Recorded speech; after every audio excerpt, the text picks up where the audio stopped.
Dalam 100 tahun terakhir, lebih dari 5 orang hilang di hutan Gunung Muria.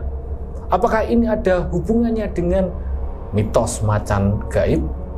Temukan jawabannya sesaat lagi. Mencari suara dalam sunyi, menemukan jawaban dalam hati. Saya, Ki Bagus Wijaya, inilah Kamus Misteri.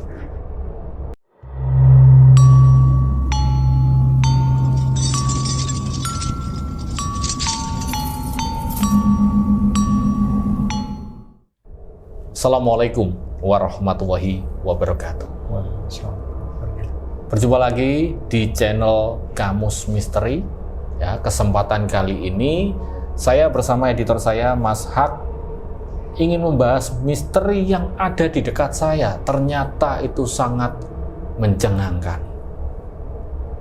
Mas Hak asli orang mana? Saya asli orang Semarang. Semarang. Yes.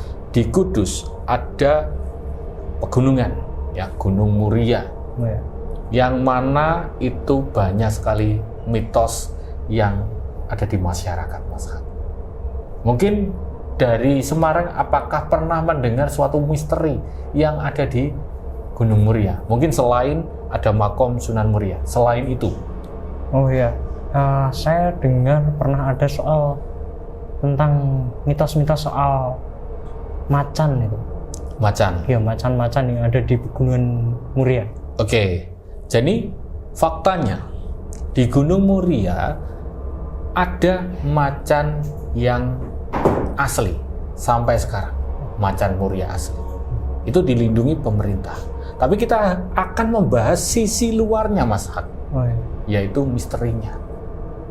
Apa itu? Nah, gini, Gunung Muria adalah gunung 1000 resi. Ya, itu menurut penuturan mbahnya istri saya karena asli orang sini.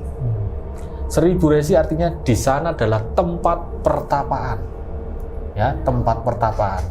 Dan ternyata di sana, ya, ada beberapa orang yang awam ingin mencari ilmu, Mas, di sana. Dia naik ke gunung, ya, mungkin dalam 100 tahun terakhir itu ada berita orang hilang, Mas. Dia mencari ilmu di sana.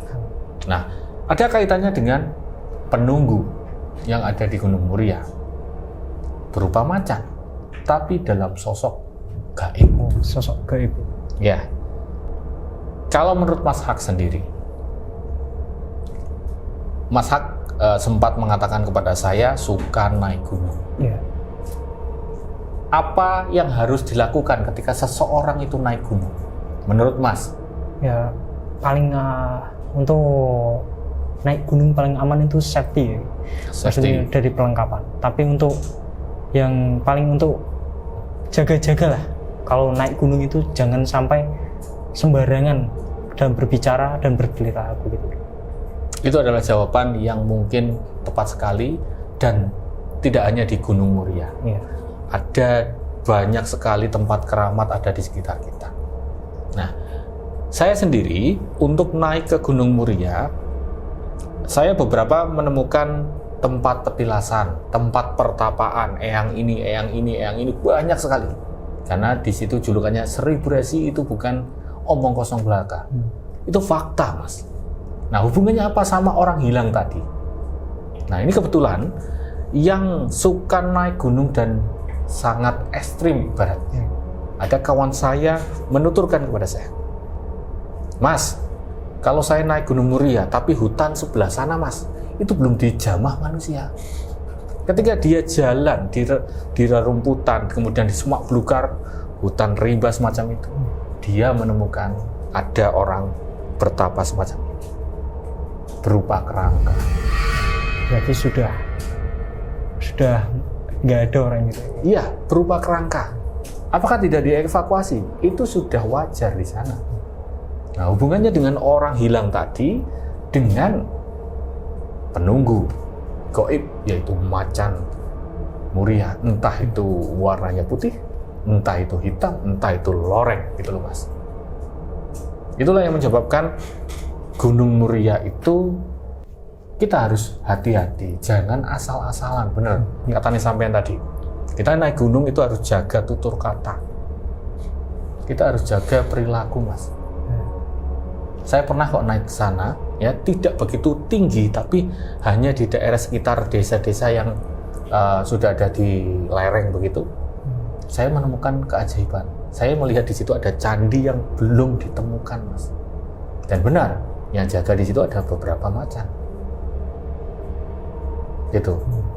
Nah, menurut Mas Hak sendiri, jujur sudah pernah naik Gunung Muria atau belum?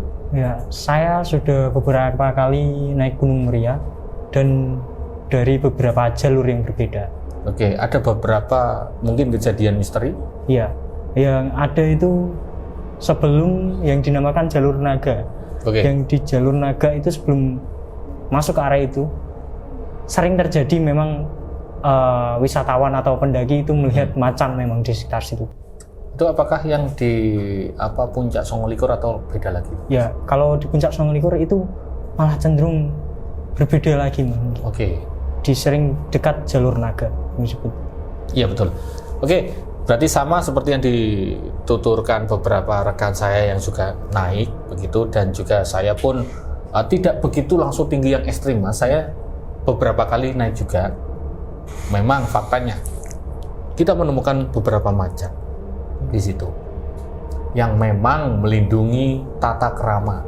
Kalau ada orang yang omongannya kotor, ya, pikirannya kotor, sembarangan buang sampah sembarangan, kemungkinan tadi bisa jadi itu ada suatu gangguan dari makhluk tersebut.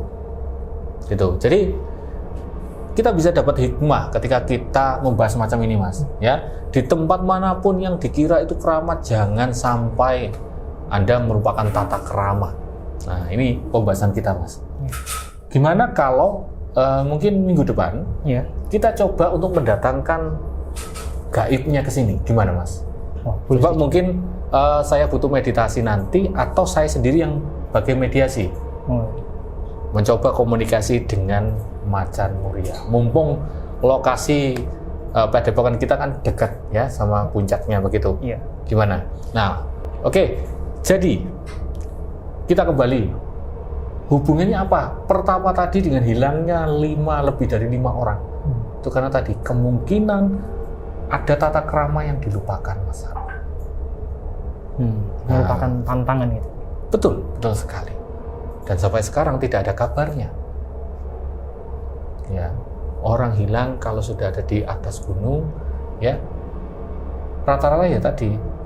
Kalau sudah izin sama keluarga, saya mau bertapa, ya sudah, keluarga akan mengikhlaskan. Dia kembali atau tidak akan melapor polisi. Nah, itu faktanya.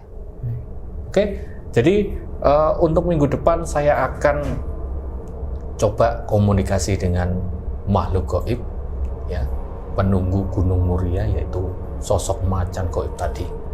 Jangan lupa tonton terus Kisah Kamus Misteri di channel kesayangan kita, dan jangan lupa subscribe.